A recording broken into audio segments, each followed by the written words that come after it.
أبدا معي المودة والصداقة.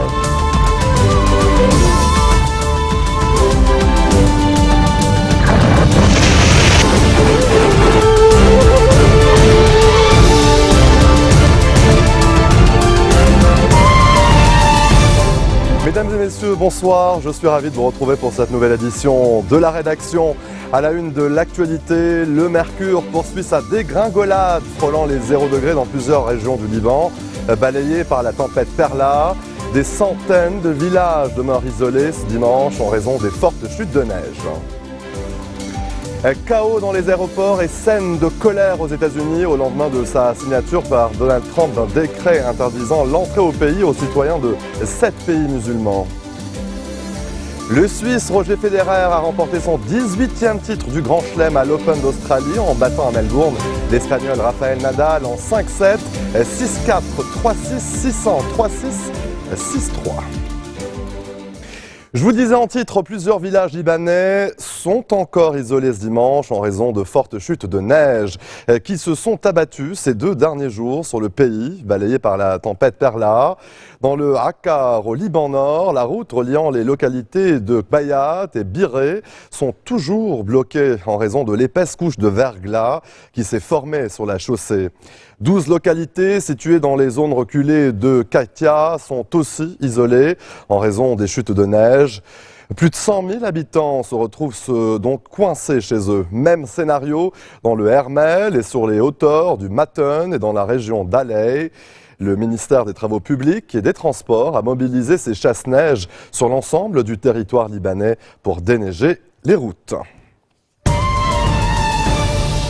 Dans le reste de l'actualité internationale, c'est aux États-Unis notamment, rassemblement et scène de colère aux États-Unis donc au lendemain de la signature par Donald Trump d'un décret interdisant l'entrée au pays aux citoyens de 7 pays musulmans pour le Conseil des relations américano-islamiques. C'est du sectarisme. Le récit de Cécile Galluccio.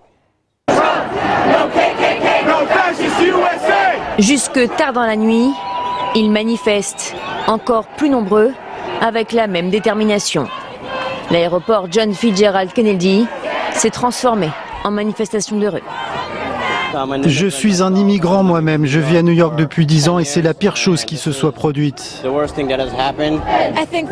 pense qu'interdire l'entrée aux ressortissants musulmans est une action anti-américaine. Elle est opposée à tout ce que sont les Américains. C'est inconstitutionnel, c'est méchant, c'est cruel.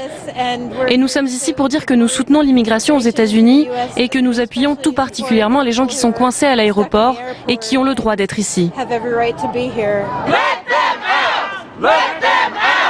Parmi les personnes retenues, cet Irakien Ahmed Khalil Darwish, un interprète auprès de l'armée américaine en possession d'un visa valide. Après près de 2 jours de manifestation, il a finalement été libéré. Ils ont laissé leur famille, ils ont mis leur vie sur pause pour me soutenir. Ça, c'est l'humanité, c'est l'âme de l'Amérique. Et c'est ce qui m'a poussé à partir, à quitter mon pays et à venir ici. D'autres ont eu moins de chance. La tante de Judy a un passeport syrien. Partie d'Arabie Saoudite, elle a été stoppée net à l'aéroport américain. Elle ne restera pas longtemps, pas comme les réfugiés. C'est une femme bien, qui a une famille, un travail et une maison en Arabie Saoudite. Alors je ne comprends pas ce qui se passe ici. Pour le nouveau président, le but de l'interdiction de séjour temporaire était d'empêcher de potentiels terroristes d'entrer aux États-Unis. Un décret inconstitutionnel pour de nombreux avocats américains qui ont obtenu une première victoire, la non-expulsion des personnes interpellées. À New York, le principal aéroport international John Kennedy a vu au moins 2000 personnes converger pour demander la libération d'une dizaine de personnes retenues par les douanes.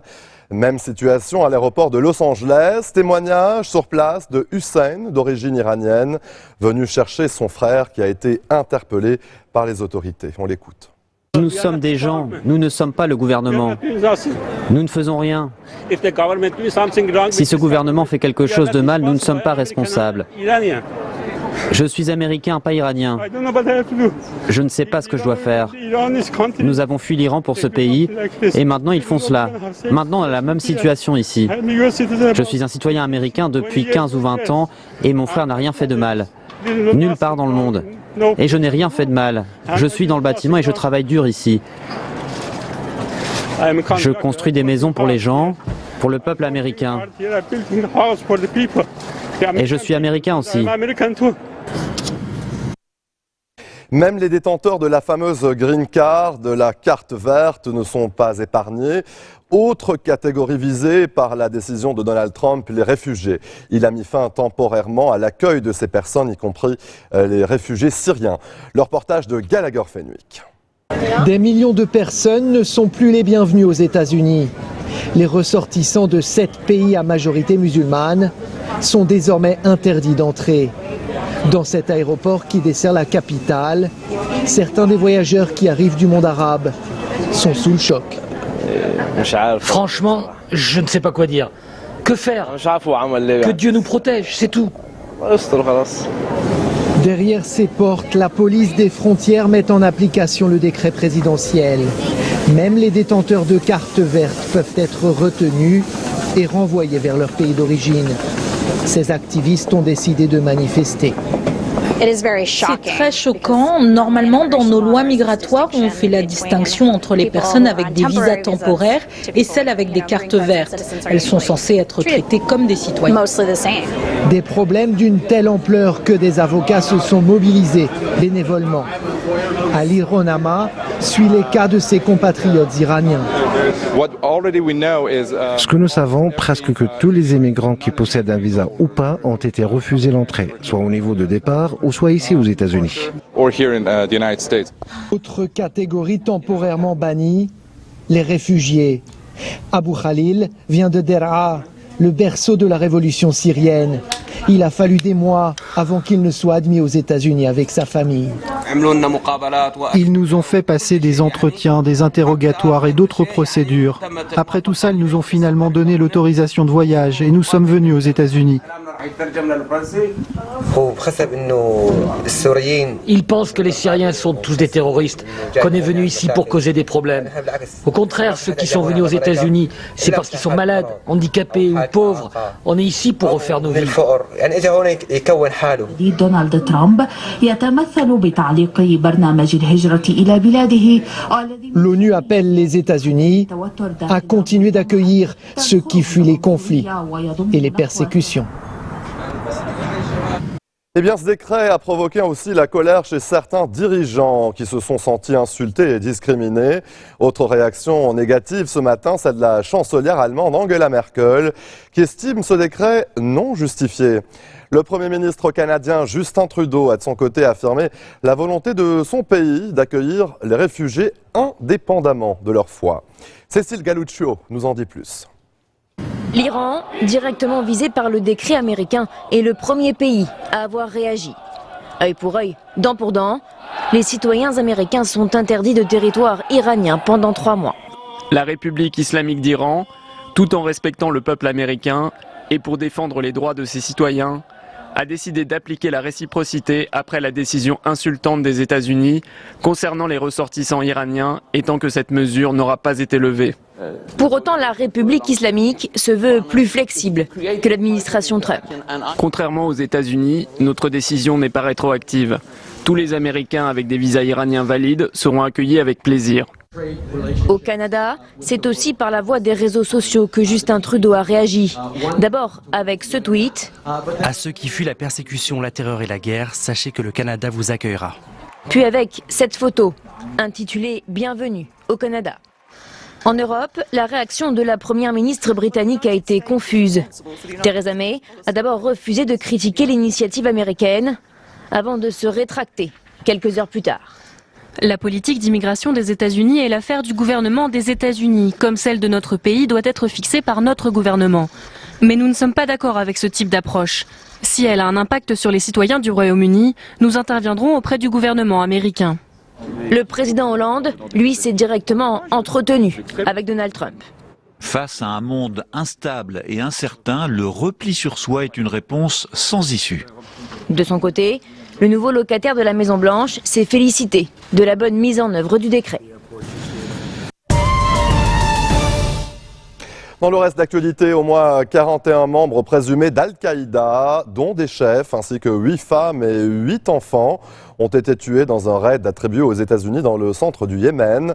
Le Pentagone confirme la mort d'un soldat américain. Cette opération d'envergure, la première depuis l'arrivée au pouvoir du président américain Donald Trump, a été menée à Yakla, dans la province de Bayda. Les cibles, des repères d'Al-Qaïda dans une école, une mosquée et un dispensaire. En Syrie, l'armée du régime a annoncé ce dimanche avoir repris la région de Wadi Barada, près de Damas, la capitale, une région qui lui échappe depuis 2012, mais vitale pour l'alimentation en eau de la capitale. Le président Bachar el-Assad avait exclu Wadi Barada de la trêve en cours depuis le 30 décembre dernier entre régime et rebelles dans le pays, un pays toujours ravagé par la guerre. Restez des nôtres, on se retrouve après ceci.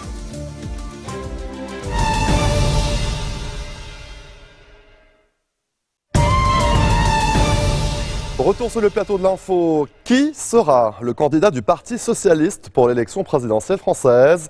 Les électeurs ont le choix entre Benoît Hamon, arrivé en tête au premier tour avec 36% des voix, et Manuel Valls, qui a réuni 31% des suffrages. À la mi-journée, la participation était en hausse sensible par rapport au premier tour, selon les organisateurs. Les explications d'Alix Van Pie. L'outsider, devenu favori. Dans la matinée, Benoît Hamon a voté à Trappes. Après des semaines de campagne pour les primaires, les dés sont jetés selon ses mots. En cas de victoire, sa première mission sera de rassembler sa famille politique. À quelques minutes d'intervalle, Manuel Valls a déposé son bulletin de vote dans son fief, à Évry. Au premier tour, il avait un retard de 5 points sur Benoît Hamon. L'ancien Premier ministre l'a indiqué, il espère que les électeurs feront un choix clair entre lui et son rival. Entre les deux candidats, deux visions différentes de la gauche. D'un côté, Manuel Valls qui tente d'incarner une gauche réaliste. Il attaque son adversaire sur des questions de laïcité et de sécurité. De l'autre, Benoît Hamon et son programme tourné vers le social et l'écologie. Le favori de l'élection joue la carte de la nouveauté, un symbole, sa proposition de revenu universel. Une idée que Manuel Valls qualifie d'illusion. Si les résultats ne sont pas trop serrés, le nom du vainqueur sera annoncé aux alentours de 20h30. Celui qui portera les couleurs socialistes à la présidentielle devra aussi se mesurer à Jean-Luc Mélenchon et Emmanuel Macron, qui sont devant dans les sondages. Ces dernières heures, des inondations et des glissements de terrain causés par des pluies torrentielles ont fait 11 morts au Pérou, ensevelis par des avalanches de boue et écrasés sous les décombres de leurs habitations. Des dizaines de milliers de personnes se retrouvent désormais sans abri. Pierre Leduf et Clément Bonnereau nous en disent plus. Des torrents de boue ont tout emporté sur leur passage. L'eau a presque atteint le 2e étage de cet autobus de tourisme.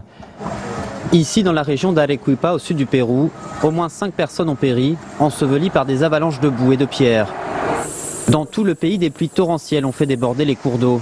Dans la petite ville de Huancavelica, plus au nord, une femme est décédée à cause de l'effondrement d'un mur de sa maison. Le mur est tombé. Il est tombé de là. Les pierres l'ont écrasé. Plus tôt cette semaine, la rivière qui traverse la ville s'est transformée en torrent, détruisant tout sur son passage, comme cet hôtel, dont les fondations ont cédé à cause de l'érosion. Les autorités ont déclaré l'état d'urgence dans les régions touchées. Des villages entiers autour de la capitale, Lima, ont été évacués par mesure de précaution. Dans un tout autre registre, le président américain Donald Trump a signé cette semaine en grande pompe un décret pour lancer le projet de mur à la frontière américano-mexicaine, une des promesses les plus emblématiques de sa campagne. À Ciudad Juárez, un rassemblement a été organisé pour permettre aux familles mexicaines de se retrouver l'espace d'un court instant. La première fois sous l'ère Trump était à Bastaverich, nous en dit plus. Des retrouvailles après des années de séparation, mais des retrouvailles de courte durée, quelques minutes à peine. Je suis très émue, c'est une très belle opportunité de voir encore ma famille. Cela fait déjà 11 ans que je n'ai pas vu ma mère. Les pieds dans l'eau, 4000 personnes ont pu franchir le fleuve Rio Grande, frontière naturelle entre les États-Unis et le Mexique. Chacun portant des vêtements bien distincts, bleu et noir pour les familles vivant côté américain, rouge et blanc pour les autres. À l'origine de cette réunion, l'ONG Hugs Not Walls, des câlins, pas des murs. Nous pensons qu'aucune famille ne devrait être séparée. À l'heure actuelle, on parle d'expulsion, de renforcer la présence militaire à la frontière, et nous disons qu'il existe sans doute de meilleures solutions. Mais pour l'instant, il n'y a pas d'autre solution pour ces familles séparées. Sans papier, des milliers d'entre eux ont été expulsés par les autorités américaines, souvent avec l'interdiction à vie de remettre les pieds aux États-Unis. En signant un décret autorisant la construction d'un mur à la frontière mercredi dernier, Donald Trump complique encore davantage la situation de ces familles. Les choses sont de plus en plus difficiles pour nous, mais Dieu est avec nous. Et avec son aide, Donald Trump va changer d'avis. Après 3 minutes d'embrassade, les familles ont dû une nouvelle fois se faire leurs adieux, sans savoir quand, ni si elles pourront se revoir. Place au sport maintenant. Le Suisse Roger Federer a remporté son 18e titre du Grand Chelem à l'Open d'Australie en battant à Melbourne l'Espagnol Rafael Nadal en 5-7, 6-4, 3-6, 6-1, 3-6, 6-3. Federer s'était arrêté pendant 6 mois l'an dernier pour soigner une blessure à un genou et jouer son premier tournoi officiel de la saison avec la tête de série numéro 17. Conforme à son 17e rang mondial. Roger Federer n'avait plus gagné de tournoi majeur depuis Wimbledon en 2012. De nouveau numéro 1 mondial féminin cette fois, Serena Williams, elle, n'est plus qu'à un titre du record absolu des victoires au Grand Chelem. Elle a remporté son 23e titre contre sa sœur Vénus dans une finale de l'Open d'Australie sans suspense en 2-7, 6-4, 6-4.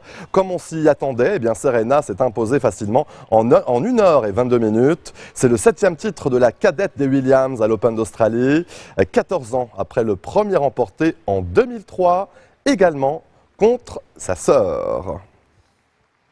Du football à présent, la CAN, la Coupe d'Afrique des Nations. Le Cameroun et le Burkina Faso sont les 2 premiers qualifiés de la demi-finale face à la Tunisie et le Sénégal. Élimination du Sénégal au tir au but face au Cameroun. Aujourd'hui, l'Égypte affronte le Maroc et la RDC, la République démocratique du Congo, le Ghana. En RDC, justement, c'est tout le pays qui suit avec attention le parcours de l'équipe nationale, alors que les Léopards n'ont plus gagné cette compétition depuis 49 ans. La relève est prête en RDC, notamment à Kinshasa, grâce à l'Académie Oujana. Le reportage sur place de Thomas Nicolone. L'entraînement est intense pour ces jeunes footballeurs qui aspirent à une carrière professionnelle. Et les formateurs de l'Académie Oujana ont conscience du potentiel immense en RDC. Le Congo regorge beaucoup de talents. Si on les laisse comme ça, ils vont moisir. Et on va donner la chance à tous les enfants congolais d'espérer et d'avoir une carrière épanouissante, quoi. L'Académie est l'une des plus grandes au monde. Elle compte pas moins de 3800 licenciés. Âgés de 6 à 18 ans, ces jeunes talents savent exactement ce qu'ils veulent. J'aime bien le foot aussi. Je voudrais en apprendre plus parce que je pense que je joue bien et je pense que j'ai de l'avenir dans le foot. Les parents déboursent $40 par mois et placent de grands espoirs en leurs enfants. En mettant mon fils ici, il aura de la performance. Il serait parmi les meilleurs de gardiens dans le futur. Donc j'ai mis tout sur Oujana. Mais l'Académie utilise également le football à des fins sociales. À quelques kilomètres du centre d'entraînement, 400 jeunes défavorisés ont accès à des entraînements gratuits. L'objectif n'est pas demain de les envoyer jouer à l'Inter de Milan, loin de là. L'objectif est de leur inculquer les quelques valeurs qui peuvent leur être inculquées à travers le sport, mais également toutes les autres choses, l'éducation, pour que demain ils soient des citoyens de meilleure qualité, je dirais. Dans tous les milieux sociaux, le football passionne en RDC. Et si les Léopards confirment leur bon démarrage dans la Coupe d'Afrique des Nations, il y a fort à parier qu'ils susciteront des vocations. Et c'est sur ces images que l'on se quitte. Tout de suite, le rappel des titres. Au Liban, le mercure poursuit sa dégringolade, frôlant les 0 degrés dans plusieurs régions du pays, balayées par la tempête Perla. Des centaines de villages demeurent isolés ce dimanche en raison des fortes chutes de neige. Chaos dans les aéroports et scène de colère aux États-Unis au lendemain de la signature par Donald Trump d'un décret interdisant l'entrée au pays aux citoyens de 7 pays musulmans. Et le Suisse Roger Federer a remporté son 18e titre du Grand Chelem à l'Open d'Australie en battant à Melbourne l'Espagnol Rafael Nadal en 5-7, 6-4, 3-6, 6-1, 3-6 et 6-3. Merci de votre attention, je vous donne rendez-vous à 18h de Beyrouth pour une nouvelle édition de Code 24, le magazine francophone de la rédaction de Futur TV en partenariat avec France 24. Bon début de semaine à toutes et à tous.